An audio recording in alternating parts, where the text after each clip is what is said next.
Welcome back to our channel மாணக்கராசிரியர். இன்றைக்கி இந்த வீடியோவில் 11th standard public exam paper valuation கேம்பில் வேல்யூஷன் பண்ண மார்க்ஸை சப்ஜெக்ட் வைஸாக வந்து ஆன்லைன் மோடில் அப்டேட் பண்ணக்கூடிய ப்ராசஸ் வந்து பார்த்திங்கன்னா நடந்துகிட்ருக்கு. ஸோ அதன் அடிப்படையில் நேற்றைய தினம் வந்து பார்த்தோன்னா 11ஆம் வகுப்பு மாணவர்களுக்கு பேப்பர் ரிலேஷன் பண்ணியிருப்பாங்களா, ஆல்மோஸ்ட் பேப்பர் ரிலேஷன் கம்ப்ளீட் எல்லாமே ஏப்ரல் 30ஆம் தேதியோடு முடிஞ்சிருச்சு. இப்போ சப்ஜெக்ட் வைஸாக மார்க் அப்லோட் பண்ணக்கூடிய ப்ராசஸ் வந்து ஸ்டார்ட் பண்ணிட்டாங்க. இப்போ ஆல்ரெடி சொன்ன மாதிரி ஏப்ரல் 30ஆம் தேதி தமிழ், இங்கிலீஷு, அதர் லாங்குவேஜஸ்க்கான மார்க் எல்லாம் ஆன்லைன் மோடில் அப்டேட் பண்ணக்கூடிய ப்ராசஸ் வந்து கம்ப்ளீட் ஆகிடுச்சு. இப்போ வந்து பார்த்தீங்கன்னா மேஜர் சப்ஜெக்ட் இப்போ எக்ஸாம்பிளுக்கு வந்து பார்த்தீங்கன்னா +1க்கு ஃபிசிக்ஸு, அதே மாதிரி வந்து பார்த்தீங்கன்னா எக்கனாமிக்ஸ்னு வந்து பார்த்திங்கன்னா சொல்லுவோம், எம்ப்ளாய்மெண்ட் ஸ்கில்லு. இந்த சப்ஜெக்ட்டுக்கான மார்க் அப்டேஷன் ப்ராசஸ் வந்து 38 மாவட்டத்துலேயுமே போயிட்டுருக்கு. முடிஞ்ச வரைக்கும் மார்க் அப்டேஷன்லாம் வந்து பார்த்தீங்கன்னா சீக்கிரம் கம்ப்ளீட் பண்ணி முடிக்க சொல்கிறாங்க. முன்கூட்டியே +1க்கும் 10த்துக்கும் ரிசல்ட் வந்து பார்த்தீங்கன்னா ரிலீஸ் பண்ணிடலாம், ரொம்ப நாள் வந்து பார்த்தீங்கன்னா பண்ண வேணாம் அப்படிங்கிற மாதிரி சொல்லியிருக்காங்க. ஏன்னா பேப்பர் வேல்யூஷனே கம்ப்ளீட் ஆகிடுச்சு.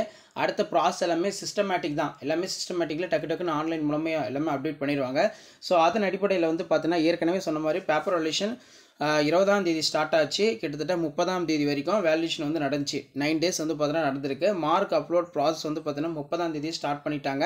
5ஆம் தேதி வரைக்கும் ஆன்லைன் மோடில் உங்களை மார்க் எல்லாமே சப்ஜெக்ட் வைஸாக அப்டேட் பண்ண போகிறாங்க. ஸோ இப்படிப்பட்ட சூழ்நிலையில் வந்து பார்த்தீங்கன்னா முன்கூட்டியே +1 10th ரிசல்ட் வந்து பார்த்தீங்கன்னா ரிலீஸ் பண்ணிடலாம் அப்படிங்கிற மாதிரி முதற்கட்ட ஆலோசனை வந்து போயிட்டுருக்கு. ஸோ இருந்தாலும் நமக்கு அன்அஃபிஷியல் தான், இது அஃபிஷியலாக எந்த ஒரு அப்டேட்டும் வந்து பார்த்தீங்கன்னா கிடைக்கல. அப்போ +1க்கான விடைத்தாள் திருத்தும் பணிகள் முடிவடைஞ்சிருச்சு. ஏற்கனவே திட்டமிட்ட தேதிக்கு பதிலாக ஒரு வாரத்துக்கு முன்பே நம்ம ரிசல்ட் வந்து ரிலீஸ் பண்ணிடலாம் அப்படிங்கிற மாதிரி சொல்லியிருக்காங்க. ஒரு வாரத்துக்கு முன்னாடி ரிசல்ட் ரிலீஸ் பண்ணுறது வந்து பாசிபிளான்னு கேட்டிங்கன்னா கொஞ்சம் பாசிபிள் இல்லை தான். ஏன்னா எல்லா மார்க்கும் இப்போ 10th மார்க்கு டக்குன்னு வந்து பார்த்தீங்கன்னா அப்டேட் பண்ணிடுவாங்க. ஆனால் +1 பொறுத்த வரைக்கும் கொஞ்சம் எலாபரேட்டட் நிறைய குரூப்ஸ் இருக்கும். பயாலஜி இருக்கும், பியூர் சயின்ஸ் இருக்கும், பயோ கம்ப்யூட்டர் இருக்கும்.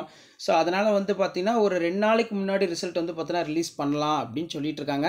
இப்போ வரைக்கும் பாடவாரியாக மாணவர்கள் பெற்ற மதிப்பெண்கள், மாணவர்கள் பெற்ற மொத்த மதிப்பெண், தேர்ச்சி பெற்றவர்களுடைய விவரம், அதிக மதிப்பெண் பெற்றவர்களுடைய சதவீதம் போன்றவற்றை மார்க் லிஸ்ட்டாக வந்து பார்த்தீங்கன்னா ரெடி பண்ணியிருக்காங்க. இந்த பணிகள் எல்லாமே வந்து பார்த்தீங்கன்னா இறுதி கட்டத்தை எட்டியிருக்கு அப்படிங்கிற மாதிரி சொல்லியிருக்காங்க.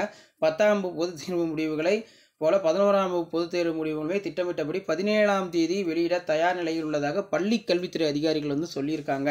இருந்தாலும் இதை யார் ஃபைனல் பண்ணுவாங்கன்னா பள்ளி கல்வித்துறை துறை சார்ந்த அமைச்சர் தான் வந்து பார்த்தீங்கன்னா ஃபைனல் பண்ணுவாங்க. So 11th paper valuation camp பொறுத்த வரைக்கும் ரொம்ப லிபரல் தான். அதனால் யாரும் நீங்கள் ஒரே தேவையில்லை. கண்டிப்பாக முடிஞ்ச வரைக்கும் எல்லாத்தையும் பாஸ் பண்ணுறது தான் பார்த்துருக்காங்க. யாருமே ஃபெயில் பண்ண மாட்டாங்க. ஏன்னா +1லையும் ஃபெயில் பண்ணி அரியர் வச்சுக்கிட்டு +2வில் போய் படிக்கிறது ரொம்ப கஷ்டமாக இருக்கும்.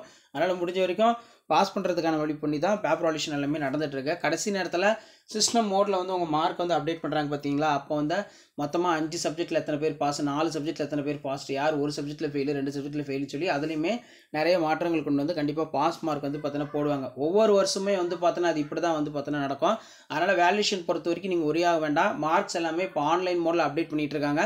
ரிசல்ட் பொறுத்த வரைக்கும் ஏற்கனவே சொன்ன மாதிரி கூடிய விரைவில் வந்து பார்த்தீங்கன்னா தேர்வு முடிவுகள் வெளியிடறதுக்கு தேர்வுகள் துறை வந்து தயாராக இருக்கும் அப்படிங்கிற மாதிரி சொல்லியிருக்காங்க. ஸோ இதான் அப்டேட்டு. ஸோ இதான் நேற்றைய தினம் வந்து பார்த்தீங்கன்னா 11ஆம் வகுப்பு மாணவர்களுக்கான பேப்பர் வேல்யூஷன் கேம்பில் வேல்யூஷன் பண்ண சப்ஜெக்ட் வைஸ் மார்க் வந்து பார்த்தீங்கன்னா அப்டேட் பண்ணியிருப்பாங்க. ஸோ அதுக்கான ஒரு அப்டேட். ஸோ அப்டேட் யூஸ்ஃபுல்லாக இருந்தால் ஃப்ரெண்ட்ஸ் சர்க்கிளுக்கு ஷேர் பண்ணிடுங்க. மறக்காத வந்து பார்த்தீங்கன்னா மாணக்கராசிரியர் யூடியூப் சேனல் சப்ஸ்கிரைப் பண்ணி கீழே இருக்கக்கூடிய பெல் ஐக்கானை ப்ரெஸ் பண்ணி ஆன்லைன் வச்சுக்கோங்க. ஸோ அப்போ தான் நம்ம அப்லோட் பண்ணக்கூடிய வீடியோ எல்லாமே தொடர்ந்து நோட்டிஃபிகேஷன் வரும். ஸோ இப்போ வரைக்கும் உங்களுக்கான மார்க் அப்டேஷன் ப்ராசஸ் எல்லாமே போயிட்டுருக்கு. ஸோ ஷேர் பண்ணிட்டு பாருங்கள், சப்ஸ்கிரைப் பண்ணிட்டு பாருங்கள் மாணக்கராசிரியர் யூடியூப் சேனல். ஸோ அடுத்தடுத்த அப்டேட் 1 by 1 அப்டேட் ஆகும். அந்த அப்டேட்லாம் வரும்னா சேனலை சப்ஸ்கிரைப் பண்ணிக்கோங்க. ஸோ 11th பொறுத்த வரைக்கும் சப்ஜெக்ட் வைஸான மார்க் அப்டேஷன் ப்ராசஸ் போயிட்டுருக்கு. இந்த ப்ராசஸ் எல்லாமே வந்து பார்த்தீங்கன்னா மே 5ஆம் தேதி வந்து முடிஞ்சிடும் அப்படிங்கிற மாதிரி சொல்லியிருக்காங்க. ஸோ அப்படி கம்ப்ளீட் ஆகிடுச்சுன்னா ரிசல்ட் நம்ம சொன்ன மாதிரி முன்கூட்டியே வந்து ரிலீஸ் பண்ணிடுவோம். ஸோ இதான் அப்டேட்டு. ஷேர் பண்ணிட்டு பாருங்கள், சப்ஸ்கிரைப் பண்ணிட்டு பாருங்கள் மாணக்கராசிரியர் யூடியூப் சேனல். தேங்க்யூ.